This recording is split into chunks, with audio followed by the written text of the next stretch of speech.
Okay, so in this problem, let's take a look at revolving around something other than the x-axis or the y-axis. So here we want to look at the graph of y equal 1 over x squared. Okay, we only care about it on this side. From x equal 1 to x equal 3. So we're looking at this region here, and y equals 0 is the x-axis. So we want to take this region, and what do we want to do? We want to revolve it around y equal minus 1. Okay, so this is a little further down, but so y equal minus 1. So instead of revolving around the x-axis here, we're revolving around this down here. And what's that going to look like is you're going to get something, you know, that looks like this. Right? Something that looks like that. Okay.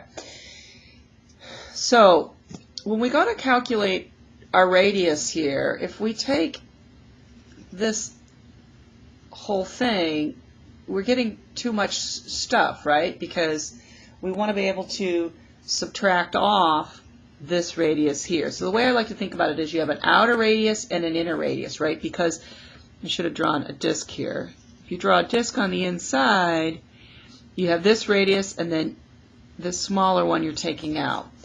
Okay, so the outer radius here is what? It's the distance between here and here. So it's the distance between the graph of 1 over x squared and y equal minus 1.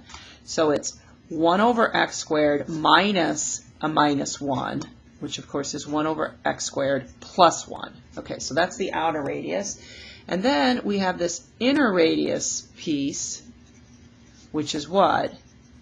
The inner radius is just, this is, the distance here is just 1, right? So the area then, as a function of x, is going to be pi times what? 1 over x squared plus 1 squared minus pi times, this is really a minus 1 squared, so just 1. Okay, or minus 1 squared. I mean, that's a minus 1. All right, so the volume, you can combine these together, is what? It's 1 over x squared plus 1 quantity squared minus 1 dx, and we're integrating from what to what? X is traveling from x equal 1 to x equal 3.